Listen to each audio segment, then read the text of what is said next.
मैं डॉक्टर रविंद्र मढ़ान, गुरु आयुर्वेद से। Viral fever क्या है? वायरल का मतलब है विषाणु। एक विषाणु को वायरल कहते हैं। यह हवा से फैलता है। वायरल ज्वर को वायुजनित भी बोला है। बदलते मौसम में जब हमारे दोष प्रभावित हो जाते हैं, ठंड से सर्दी, सर्दी से ठंड अचानक होती है, तो उस समय हमारे शरीर में परिवर्तन होता है और दोष विकृत हो जाते हैं। जब ठंड शुरू होती है तो हमें कफ विकृत होना शुरू हो जाता है ठंडी हवा के कारण, और जब कफ विकृत होता है उसके बाद यह वायरल व्यक्ति को प्रभावित करता है। गले में खांसी हो जाती है, खराश होती है, जुखाम हो जाते हैं, बुखार हो जाते हैं। वायरल कई तरह के होते हैं फीवर, जैसे कोरोना भी एक वायरस है, और ओमिक्रॉन ये भी वायरस है, फ्लू भी वायरस है। तो बदलते मौसम में होने वाले बुखारों को हम मौसमी बुखार भी कहते हैं।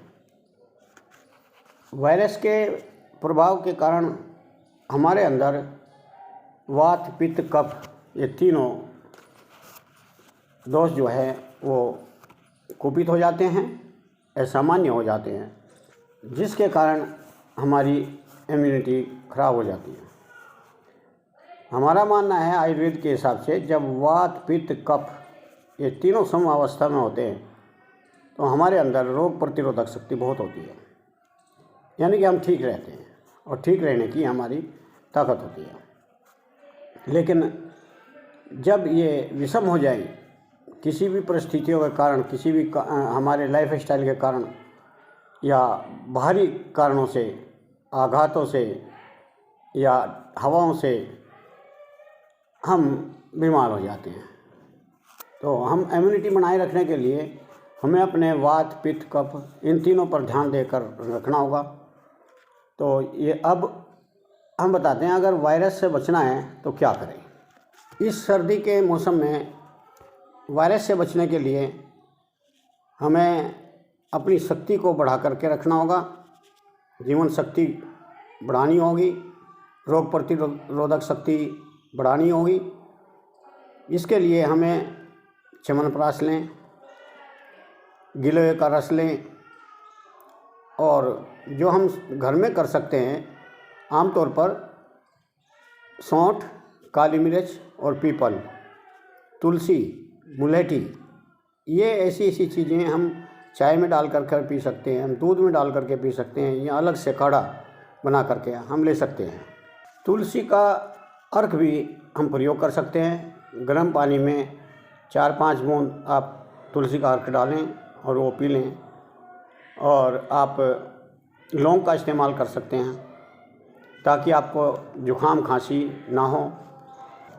अगर आपको वायरल फीवर के लक्षण हो जाए, खांसी हो जाए, तो आप शीतोपलादी चूर्ण का प्रयोग करें।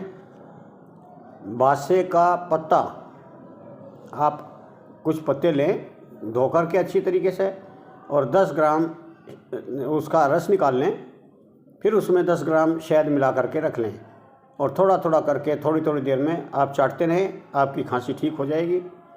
और अगर आपको खांसी ज़्यादा ही परेशान कर रही है तो आप बहेड़े का छिलक आप अपने मुंह में रख करके चूसते रहें। इससे आपका गला भी ठीक होगा, गले की खराश ठीक रहेगी और खांसी नहीं होगी। ज्वर से बचने के लिए आप गिलोय का प्रयोग जरूर करें। अगर आपके पास गिलोय नहीं है तो गिलोय घनबटी ले सकते हैं, शमशनी बटी ले सकते हैं। इसका प्रयोग आप करते रहें। अगर फीवर हो जाता है तो मृत्युंजय रस की टैबलेट और त्रिभुवन कीर्ति रस की टैबलेट आप एक एक करके दिन में 3 बार 4 बार आप ले सकते हैं। संजीवनी बटी भी आप प्रयोग कर सकते हैं। संजीवनी बटी जुखाम, बुखार और कई रोगों में आपके काम आती हैं। आप सरद गरम के इस बुखार से बचने के लिए आप सौंठ और हल्दी मिक्स करके रख लें। उसको आधा आधा चम्मच दिन में 2-3 बार ले सकते हैं। और हल्दी में आप काली मिर्च मिला करके भी आप उसका काढ़ा बना करके, सौंठ हल्दी का भी काढ़ा बनाया जा सकता है और हल्दी काली मिर्च का भी काढ़ा बना करके आप चाय की तरह पी सकते हैं। अपनी चाय में अदरक का प्रयोग करें ताकि आपके शरीर के ऐंठन जो है वो ना हो, और हो तो बहुत कम हो। कोई भी मेडिसिन आपको अगर प्रयोग करनी है तो अपने आसपास कोई आयुर्वेद के विशेषज्ञ, आयुर्वेद के डॉक्टर जिन्हें प्रैक्टिस है इस आयुर्वेद की, उनसे आप सलाह लें। और क्योंकि वो आपको प्रकृति के हिसाब से, आपकी प्रकृति के हिसाब से, आपकी आयु के हिसाब से और आपके मौसम के हिसाब से आपकी डोज बनाएंगे, मात्रा उचित मात्रा में देंगे और उसका अनुपान भी बताएंगे कि किस चीज़ के साथ आपको ठीक रहेगा। अन्यथा आप कई औषधि प्रकृति विरुद्ध लेकर के या आयु विरुद्ध लेकर के आप नुकसान उठा सकते हैं। तो इसलिए आप अपने चिकित्सक से ही सलाह लें। अब परहेज क्या करें? अगर वायरल फीवर हो जाता है तो क्या परहेज करें? सबसे पहले है आप अपनी इम्यूनिटी का ध्यान रखें। आप अपने आप को सर्द गर्म से बचाएं। आप कोल्ड ड्रिंक ना लें, दूषित जल ना लें, फ्रिज का रखा हुआ ठंडा पानी या दूध, कुछ भी ठंडी चीज़ ना खाएं। आप फ्राइड चीज़ ना लें, तो आप काफ़ी बच सकते हैं। हल्दी का दूध पीने से या लहसुन का दूध पीने से भी मेरा अपना अनुभव है कि आप वायरल फीवरों से बच सकते हैं। लाइफ स्टाइल तो आपको ठीक रखनी ही होगी। अगर आपको अच्छा जीवन चाहिए, लंबी आयु चाहिए, तो आपको वायु के हिसाब से, आप अपने उम्र के हिसाब से, आप अपनी प्रकृति के हिसाब से खाना खाएं, वस्त्र पहने, व्यवहार भी आप अपने प्रकृति के हिसाब से रखें, मौसम के हिसाब से रखें। और आप ओवर डाइटिंग से बचें। बहुत से लोग ज्वरों में बिल्कुल ही खाना छोड़ देते हैं, लेकिन ओवर डाइटिंग से बचें और अधिक फ्राइड वगैरह या बहुत गरिष्ठ भोजन भी ना करें।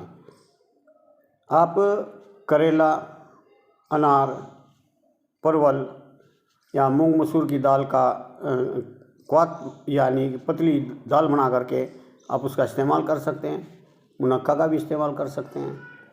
चीज़ें बहुत हैं। आप अपने चिकित्सक से सलाह लें अपनी डाइट के बारे में, अपने दवाई की डोज के बारे में।